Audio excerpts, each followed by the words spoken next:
Please can you remind me, if you'll be so kind, staring out into space, asking God to hear my case, trying to think of all things past. How long will my memory last? A purple angel, purple angel, purple angel, you're next to me. Well, hi, everyone, and welcome to Alzheimer Speaks Radio. I'm Lori La Bey, the host and founder of Alzheimer Speaks. Alzheimer Speaks was created because my own mother lived with dementia for 30 years, and it was life-changing. And even though it had its bumps in the road, I wouldn't have given up 2 seconds of being on that journey with my mom. It was really ended up being a very beautiful and powerful experience of full of life lessons and love and laughter. So, we're here basically to connect you to resources, to share knowledge, to give hope, and to raise all voices. And I absolutely love my job and the opportunity to talk to people all around the world at all different levels who are making a difference in dementia care and helping us shift from crisis to comfort. So if you haven't already, I would highly recommend that you subscribe, and that way you won't miss an episode. You can always listen at your leisure at any time. We also are known kind of not only just as an advocacy-based company providing multiple platforms to shift our dementia care from crisis to comfort around the world through education in various modes, but we also help companies expand their brand footprint by leveraging our content to help increase access to their products, services, and tools, which again, people need. And everyone has a right to be able to choose what it is they're needing. Now, before I get started today, I'm just going to do a shout out to a few organizations. One, I'm going to note actually is an author who is giving us a wonderful deal on his book for the holidays. So if you're looking for a great gift idea, you're going to want to check out this book, which is critically important in terms of helping families deal with the dementia diagnosis. It's called Parental Dementia, and it's a guide through all the difficult questions by Keith Gallus, and he has spent more than 20 years helping families work through questions that keep popping up through the journey while he worked in senior housing. The book even has some great worksheets in the back to kind of keep your thoughts in order, and what is it that you need, helping you figure that out. You can purchase the book by going to parentaldementia.com. That's parentaldementia.com, and put in the code Lori, Lori, to go ahead and get a discount there. Two others that I want to mention is one is the Memory Cafe directory. I love the Memory Cafe with all my heart. We've got over 800 of them, I believe, in the country right now. And they are a support gathering for people with early to mid memory loss and their care partners. So check them out. They are typically free by going to memorycafedirectory.com, or maybe you host a memory cafe and you want to get in the directory. There's no charge to be in it. So again, check them out at memorycafedirectory.com. And last, I want to give a shout out to Stall Catchers. Stall Catchers is a game that we can all participate in. And by playing this game, we are actually analyzing real Alzheimer's data. So we are pushing research forward by playing this game. People from 9 to 96 have played, and they play all around the world. Some have competitions. Some are starting to bring it into schools and libraries on a regular basis. Again, you can check it out more by going to stallcatchers.com. stallcatchers.com. And today I am really excited to have a colleague with us who has been on the show before, who I finally got to personally meet about a month ago, and which that is always so much fun. And so today we're going to be talking with Paula Spencer Scott, who is the author of Surviving Alzheimer's, Practical Tips and Soul-Saving Wisdom for Caregivers, which I have to say, I really, truly, from the bottom of my heart, think this is one of the best books that anybody can get if you are dealing with any form of dementia, or if you are a care partner or friend. It's just an amazing, amazing book.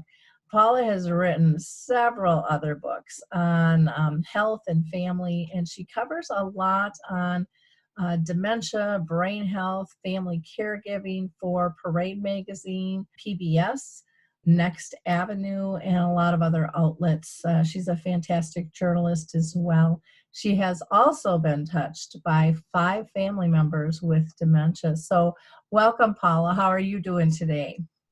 I'm good, thanks. I'm thrilled to be here.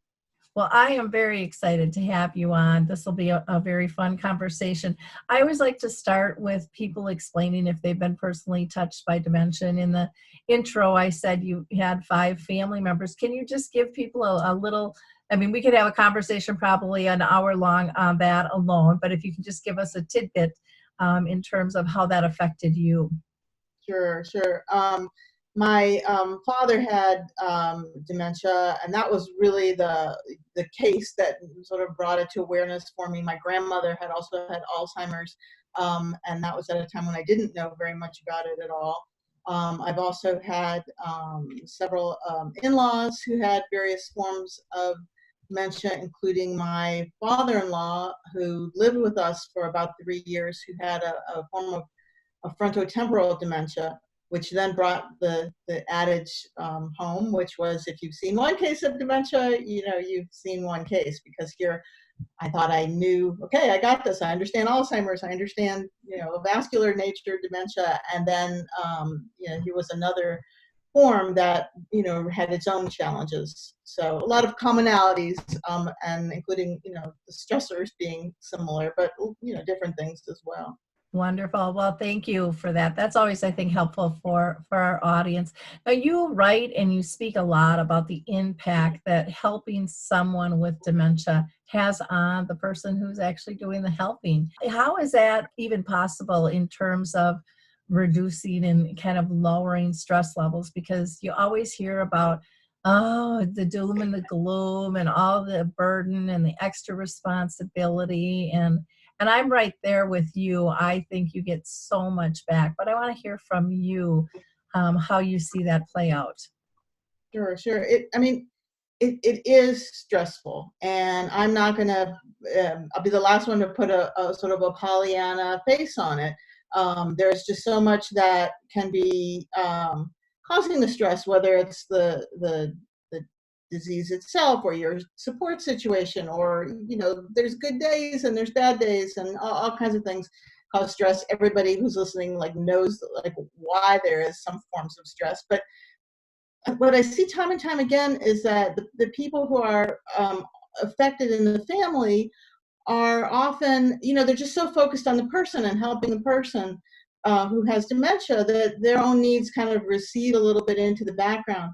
And so I'm a professional asker of questions and getter of answers. That's sort of what I have done for a living always, and have been really privileged to talk to some of the best minds and working in this, whether in medicine and social work and caregivers across the country. Just able to really pick a lot of people's brains. And once a psychologist was explaining to me that this thing called the 50% rule, which is that you can control half of the stressors in any situation. You can't control all of it because it's just there, but you can control half of it in any situation, even with something like Alzheimer's and dementia care. And that was really kind of an eye-opener for me. And it pulled together a lot of things that I had learned from other people in other ways about specifically how do you deal with that kind of stress. But it all comes back to that idea of, a lot of the stress we feel is because we don't have any control over it, right? We can't control the trajectory of the disease, or the fact that they have the disease, or that they're going to have good days and bad days. And yet there are still things that we can control. Very true. And that 50% rule, I think, is really, really pertinent. And I'd like to dive in a little bit deeper, because it's nice to be able to say you can reduce it and just focus on what you can control. But most Right. people, they're so sucked into the minutia swirling around them, you can't even see straight, when Right. you're really in crisis. So how the heck do people begin to remove the stress and really focus on what they can control? Right. So the person with dementia can't change. We all know that. So you have to change. And as you said, that can sound overwhelming until you kind of break it down a little bit. And really, there's three buckets of things that we can control in this situation. And one bucket is changing our perceptions, sort of the way, looking at things in a different way, looking at the disease in a different way, looking at the situation in a different way. And I can talk about some specifics, but changing your perception is one. Changing something about the situation itself is the second one, so that you can maybe sidestep or eliminate some of those stressors by doing that. And then the third is changing something about yourself to give you a little more strength or resilience or persistence or just patience, in a given day or in a given moment. So those are three things that you can control that can not make it all go away, but that can kind of give you a little bit more control over the situation and make you feel less stressed. Well, those are great, but let's break each one of those down to help people kind of gain this control. So let's start out with changing perceptions. What does that really mean, and how does somebody go about that? Yeah.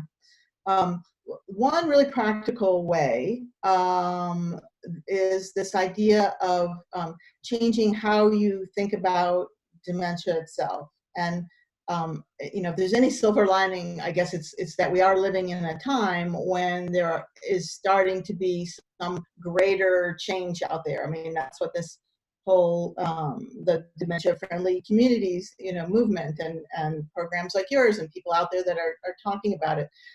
So it makes it a little easier to realize that it's its own universe, right? It's its own reality. And something that the phrase I learned from Bob DeMarco from Alzheimer's Reading Room was, he calls it, stepping into Alzheimer's world, where he would literally, to deal with his mother,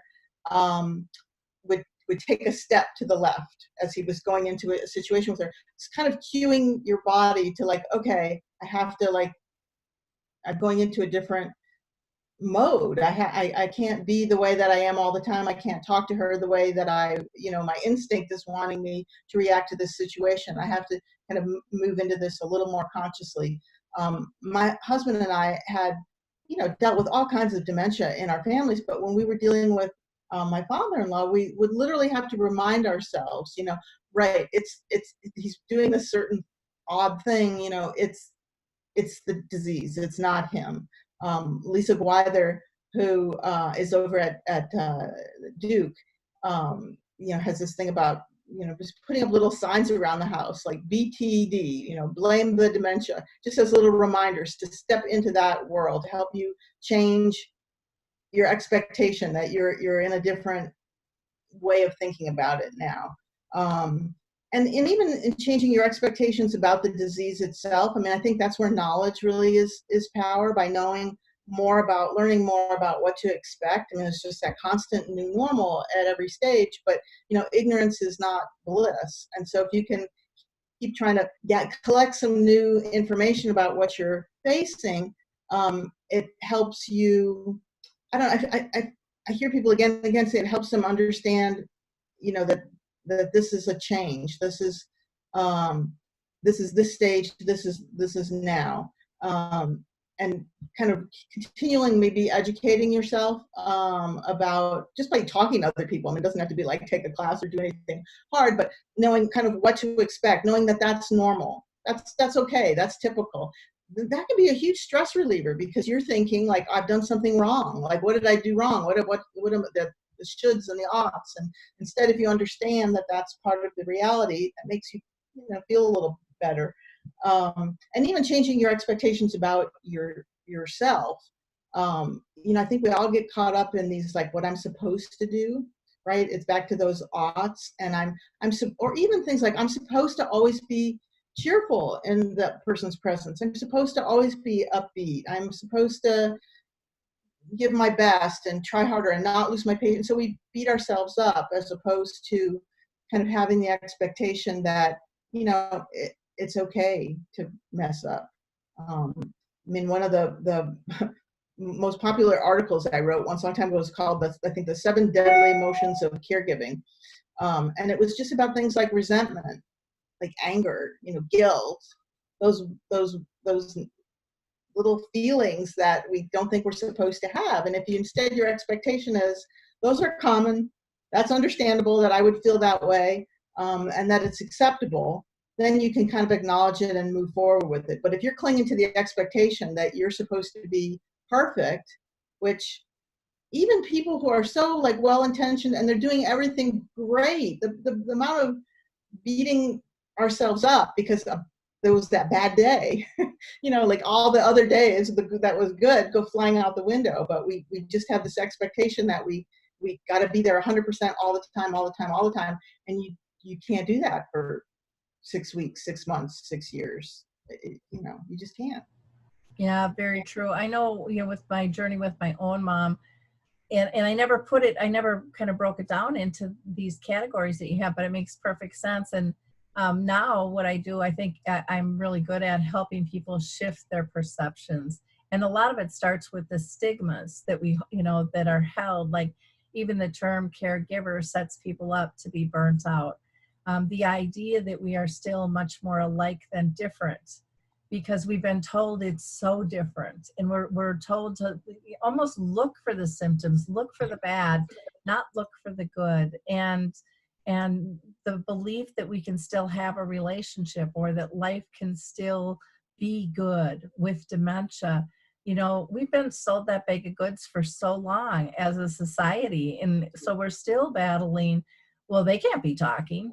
Well, they're driving. Well, they can't have it. They should be in a wheelchair and drooling and not be able to speak, because that's the common perception still to this day of what people think dementia is. And so being able to change those perceptions and to be able to speak openly about them, I think it's huge. I'm so glad you said that, because that's this whole idea that it's all like things were good and now we're stepping into the bad. It's like it's just gone from, light to darkness. And that perception carries a lot of, that misperception just carries a lot of extra burden that we put on ourselves, and does no service to the person that we love, who's dealing with their own things and is trying to, we just, maybe need some help, but not this, just collapse of the world. Like, that's not doing anybody any favors here.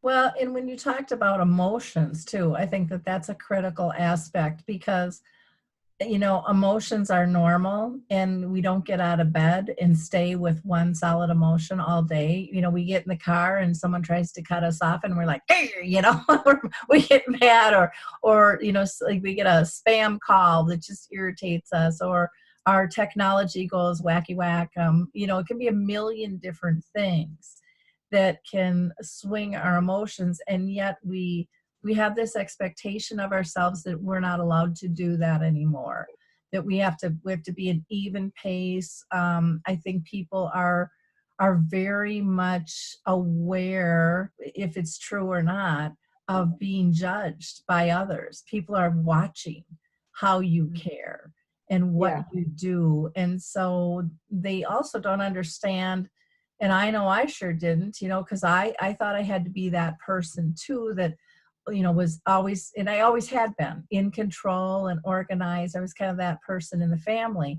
And now not so much. I'm trying to package it that way. And it's really frustrating, because it's going to the left and it's going to the right and it's going up and down. And I'm just like trying to get it in the box so I can carry it around and I know what it is. And that's not what dementia is, but that's not what life is either. And Right. so understanding that this is just another thing that we have to learn to graciously learn to adjust with is very important. And I also, when I go out and speak, I share a thing called tears, fears, and joy, and getting people to understand that they are going to find what they're looking for. So if they're looking for all of the loss, that's what they're going to find. You know, Yes. that's what they're going to focus on. And then you spin in that grief. And not that we don't have to grieve, because, you know, we all are grieving every single day. It's just not a conscious thing we do until there's a real major loss. But there, you know, it is a normal thing. But when it comes to dementia, one of the things that helped me out the most was realizing that I can't have great loss without first having great love. And that is an honor that some people never have. And so that helped kind of pull me out. And then the fears are usually about all those things we're trying to control, and we're trying to get in the box and get organized. And again, having that appreciation that some of the detours in life are the most precious gifts that we'll get.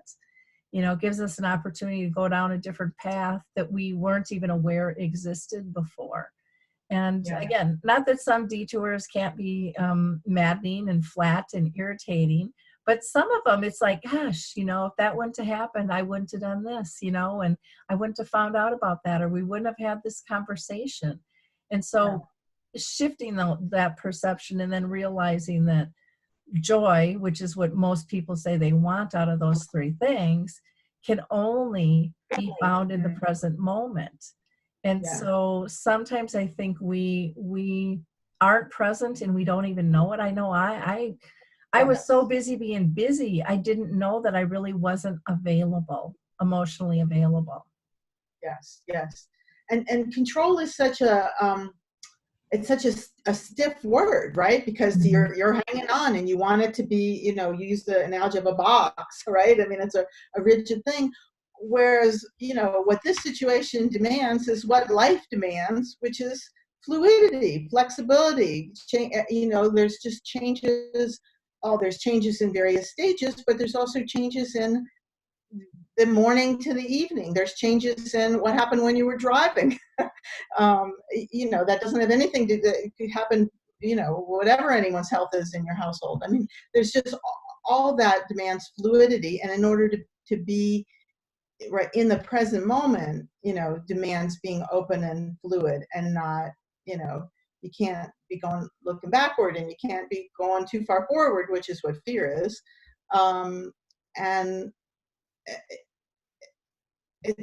you'd think it would be the easiest thing in the world to just try to, you know, just be more fluid.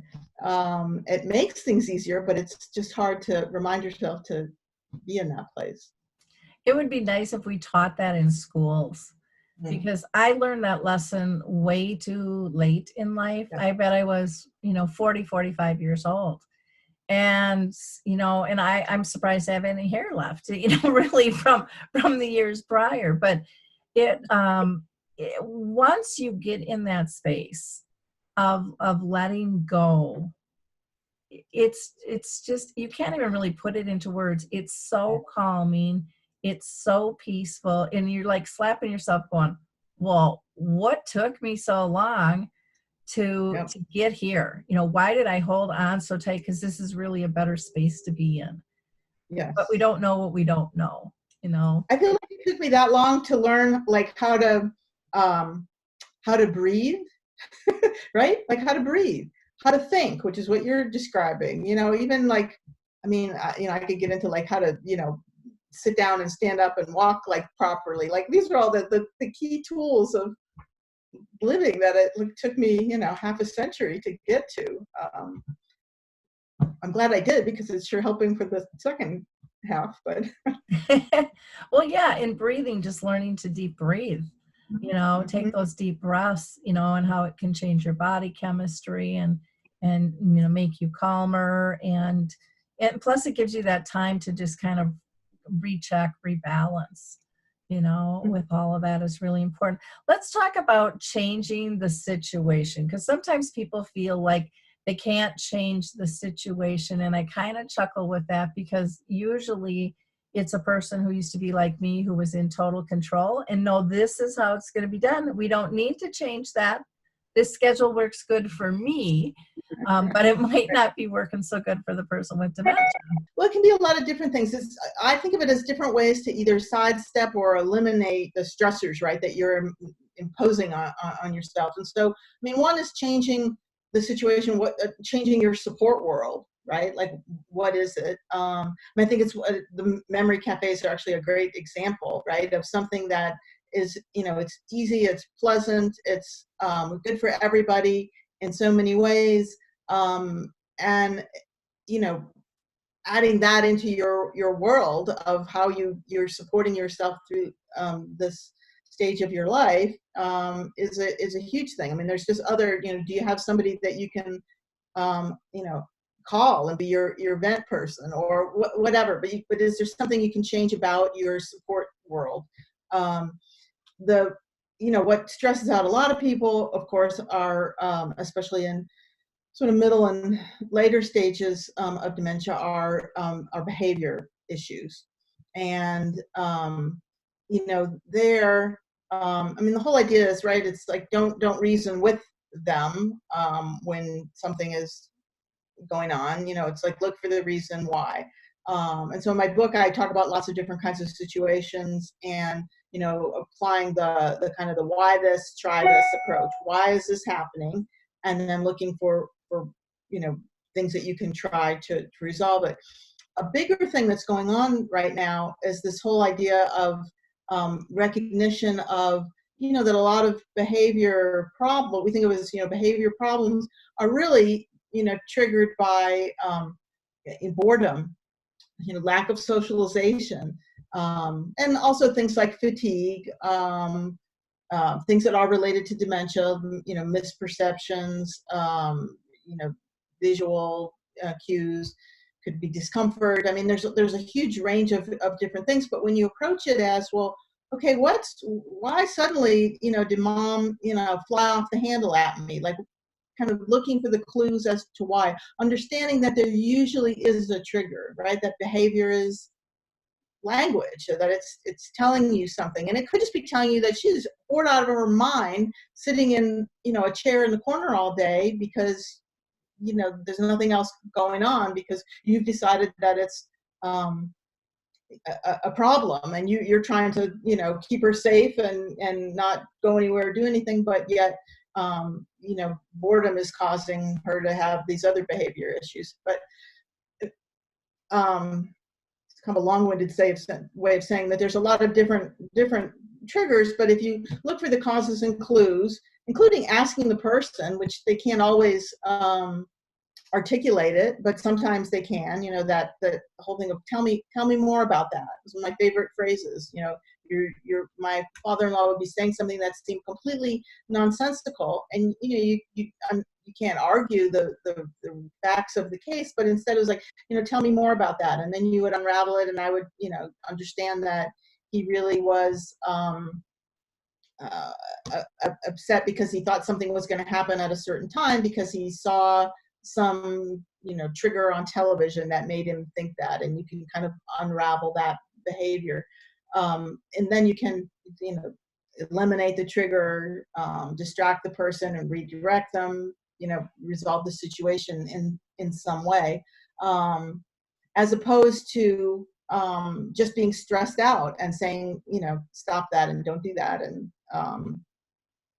getting into tugs of war. I think there's a lot of good information about this kind of way of getting around these behaviors that didn't used to exist before. So people just thought it was just the disease. His brain changed and it's just making him do these things. When really,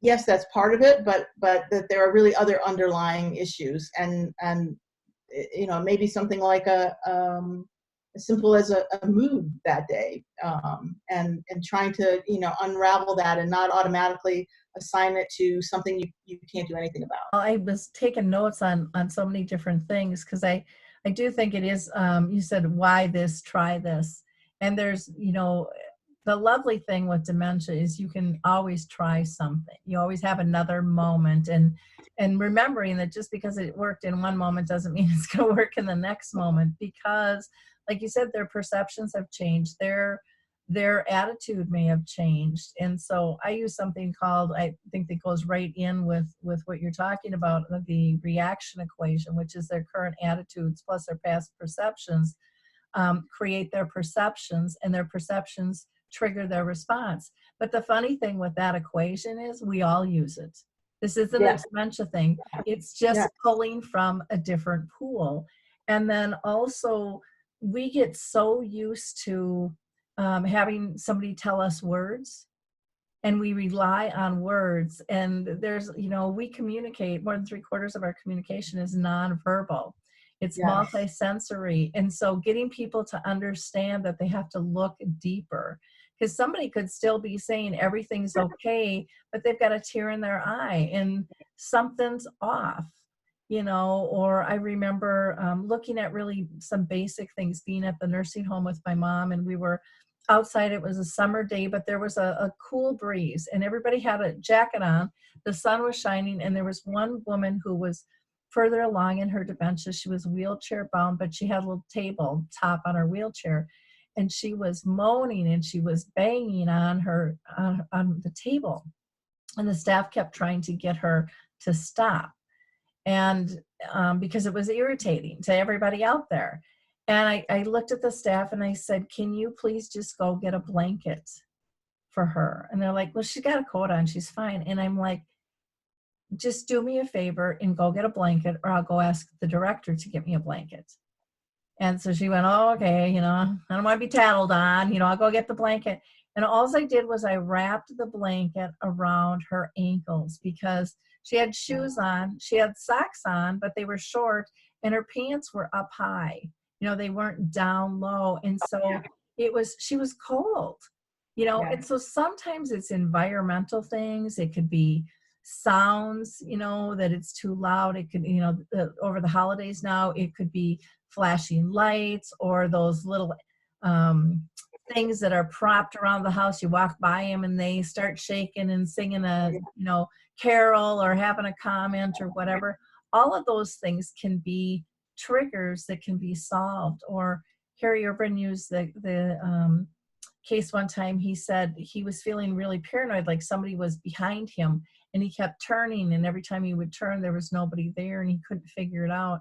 Well, here it ended up being that there was a shadow when he was facing his computer this way, but when he turned, there wasn't a shadow. And so all I had to do was shut the blinds. So some things are so little, but sometimes we only look for the big things, the obvious things, and those aren't the fixes. Sometimes they're just really simple. And when you talk about communication being so much nonverbal, it actually goes both ways, right? And so it's our affect and I can't think of how many times when I get annoyed and I would, give an answer to my father.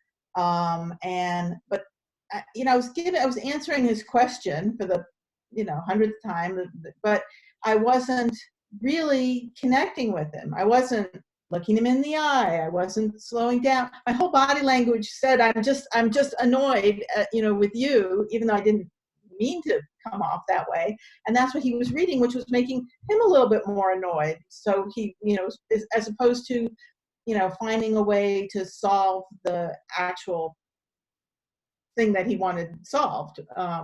And it was all because of my body language. So it is really small things that can cascade into really big problems.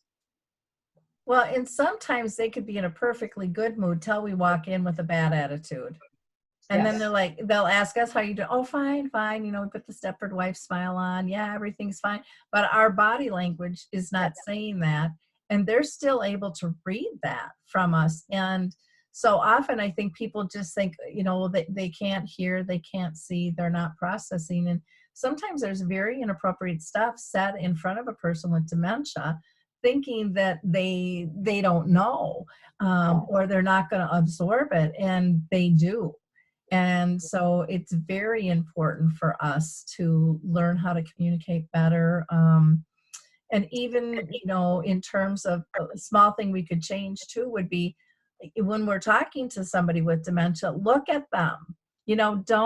Don't look away. Don't have your head turned, because they're reading your lips too and your On, your, facial on their level, on their level, I'm looking at them. Exactly. Yeah. Because when we're above, then we get intimidating, and sometimes we don't even know that. And it's very, very important. What about the third way was about controlling yourself, learning to really change maybe something about you, and then that can make people squirm, because I don't need to change. I'm fine. I'm not the issue. They have dementia. I'm caring for them. How does that make a difference by making a change in oneself? Well, some of it are the kinds of things we were just talking about slowing yourself down and being more present, finding ways to be more present in the moment. But also, I mean, this kind of crosses over into the area of self-care, which is a phrase that I've come to hate, because it's like, I'm going to tell you about, take a bubble bath and, just chill. But there are really small, simple things that we can do to take care of ourselves that put us in a better position to be more resilient and patient and all those kinds of things. I've become very interested lately in brain health through Alzheimer's prevention, kind of following upstream. Where's the disease starting? What's causing it? And what can be done about it? But through some of that work, I've come away with some such simple things that we all can do that put us in a better place. So one of them is this whole idea of mindfulness, and of being, more present in the moment. And even simple things like the Headspace app, you can download free, nice Australian voice man will talk to you. And they're very short, they could be 30 seconds, 60 seconds. It's just sort of teaching you how to be more in that moment, just right there, and to kind of restore yourself. Things like, you hear a lot about diet, and the mind diet is really important. But one of the simplest things that these neuroscientists are saying is that's really great for your brain is to just drink more water. Most of us are dehydrated all the time, and it affects your mood and your affect and your overall health and how your cells are functioning. And it's such a small, simple thing, but yeah, I could get on board with a diet that wants me to just drink more water. Again, really small thing that makes a big difference. The other thing that I like is this idea of resisting habit. So we all fall into habits, right, of the way we've always done things, or the way we always, because it's efficient and because it lets us be in control and put things in a box. But actually, our brains don't really like habit. It makes them work very efficiently. But what's really stimulating to your brain is doing different things. The brain loves novelty, learning new things, trying out new things. And so kind of just forcing yourself a little bit to resist doing something the same way all the time is not only good for your brain, but I think it's good because, as we were talking about being supple in helping someone with dementia and living with dementia in your life, it's much better to be more supple, trying new things. We did this today, we're going to try this tomorrow. At the same time as I'm saying that, I mean, I understand that routine becomes an important, a general routine to the day, a flow to the day becomes very helpful for a lot of people mentally. But you don't have to do every little small thing all the same, all the time, or in your own, personal life. Even things like, I don't know about you, but did you keep up with all your doctor and dental and vision appointments when you were taking care of your mom? It's or would you just keep putting off that mammogram or, whatever? It's just something like that, making yourself as much of a priority, because, we all know dementia care is not like crisis care. I mean, it has crisis moments, but it's a chronic long-term thing. And so you have to set yourself up, for the longer term. any of those kinds of things, which are all really small, what they all have in common is they kind of reduce the inflammation in the body, right? They reduce the stress. It's all these little things that add up. And so not only are you protecting your own brain health, which like that should be, for me, that was the big incentive to finally actually do like more healthy things and take care of myself, which is very strange. It was like because of my brain, because I thought, well, this is what more incentive do I need than to try to control what I can control? We don't know all the genetic, background history causes of dementia, but, they know now that they believe like a 1/3 of cases are, lifestyle, environmentally triggered. So if there are some things that I can do that are easy, like, well, why wouldn't I do them? Especially if they're going to give me more resources to be a little kinder to those who are around me. So that's what I mean by like changing things about yourself, really small little things. But it's like that awareness. If you make it more conscious, it can have a trickle down effect to all of you. I had a friend who was like a doctor in 75, and he would always say, your genes aren't your destiny. And so he had the gene for dementia, and he would routinely change things up. And so he and his wife would go out for dinner, for example, and they would not pick their wine. They would ask the waiter to bring them a wine. And then the two of them kind of had a contest to see who could pick what wine it was. Oh, To get their minds thinking, like that one.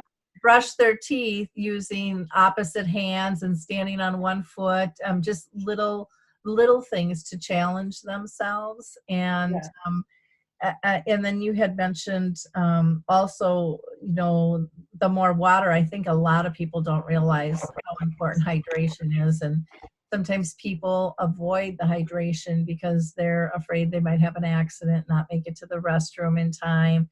And so that just kind of adds to everything, and so maybe that needs to be checked out instead. Sleeping more, that's come up, recently, and how that clears some of the plaque away in the brain.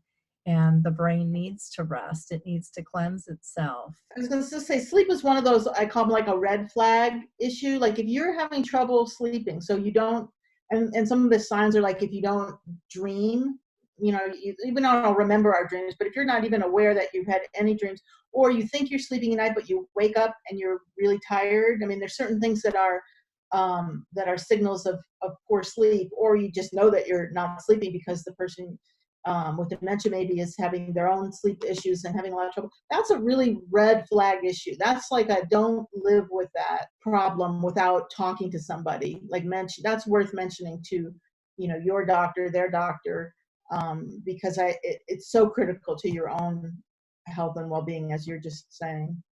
Yeah, going around being exhausted is not a good thing at all. Not a good thing. I was going to mention the social engagement. I know for me, as when I was caring for my folks, I pretty much cut out all of my personal social stuff because I just didn't have time. And that was a really, really big mistake. Yeah. A really big mistake. And I didn't realize how much of a mistake until I finally agreed to meet some girlfriends for coffee. And thank God they didn't give up on me. And I honestly agreed to go just to get them off my back. I was tired of their calls. I was irritated, and I'm like, okay, if I just show up, they'll stop calling. And that's really why I was going. That's the mind frame I was at. I was just in overload. And I said I could come for 10 or 15 minutes, and I stayed for 2 hours. And we laughed and we cried. And it's one of those things where you don't know how empty you are until you get filled. Yes. You don't, you just don't know. Or like even after my dad died, people, because I had more time on my hand. My mom was now living in a nursing home, and that's actually where she wanted to be because my dad was there before he passed. And I had all this time, and people are like, well, what do you like to do? And I didn't know. Yeah. For so many years, I had given of myself, and I hadn't cared for myself. I literally didn't know. And that's not healthy. That's the difference between like stress and burnout. So stress is like a case of too much, right? I have too much to do. I have too many things going on. I have too many, responsibilities. And burnout is when it becomes, is like a too little. Like I have too little. I'm not even going to go there. I'm not even interested. I'm not even, like, I can't, it's like it's gone below empty on the tank. And that's a great illustration of it. I mean, and it's hard. Like, I don't mean to sound like it's super easy. I mean, really any of these things, but they are all manageable in some way. And like just taking some small step, sometimes it's just that smallest step can make things, I mean, it makes things one step better. It can grow from there. I remember one person in our memory cafe, she brought in a gratitude journal, and she said, this has been life-changing because I wasn't thinking anything was good in my life.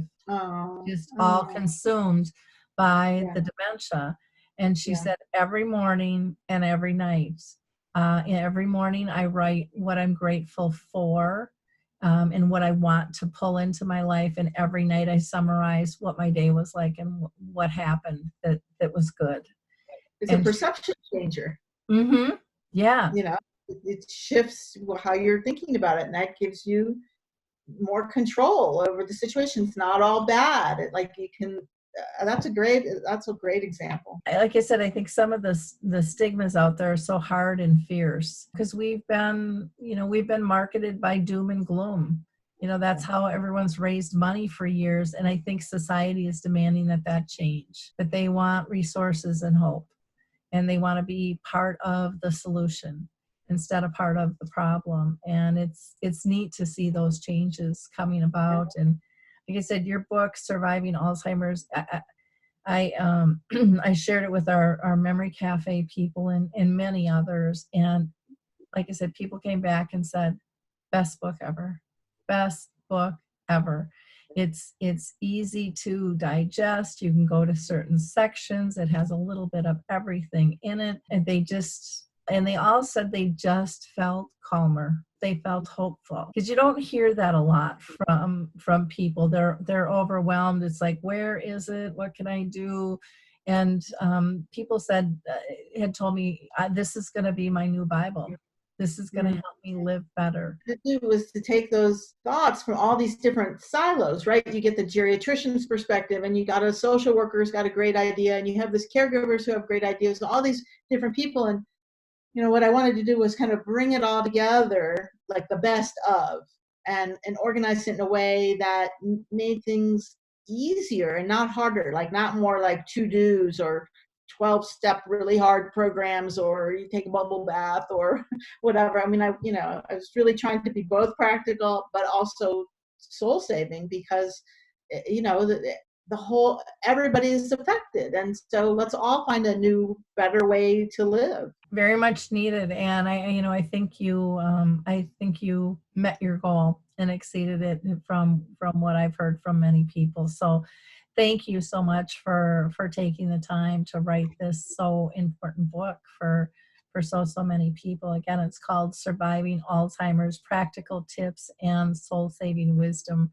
for Caregivers. And the book can be purchased at Barnes & Noble or Amazon, and you can get it in paperback, or it comes in Kindle format as well. The website is survivingalz.net, survivingalz.net. You can also find her on Facebook by going to Surviving Alz as well, and Paula will pop right up there.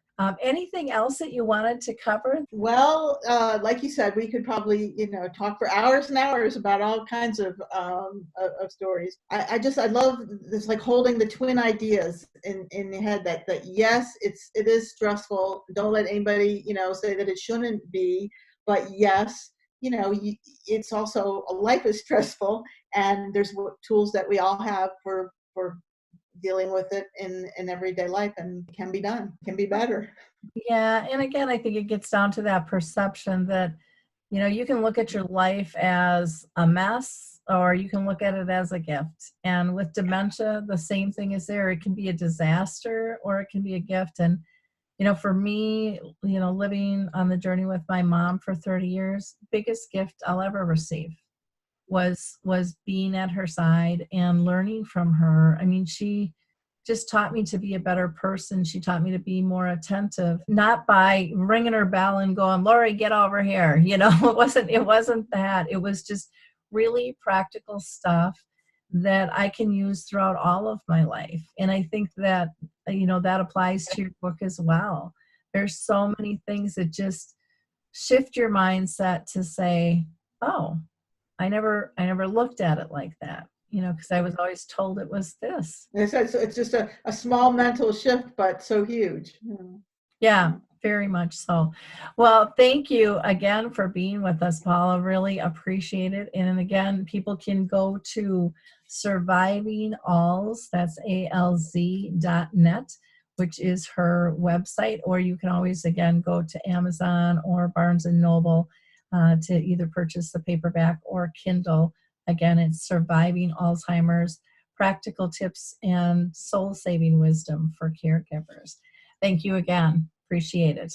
In wrapping up, I just want to thank all of our listeners for once again showing up, liking, clicking, and sharing our content on Facebook, Twitter, LinkedIn, and wherever else you are in social media. We know that by working together and raising each other's voices and building that sense of community, collaboration, and comfort, we're going to win this battle against dementia. So from the bottom of my heart, thank you. Have a blessed week. Bye now.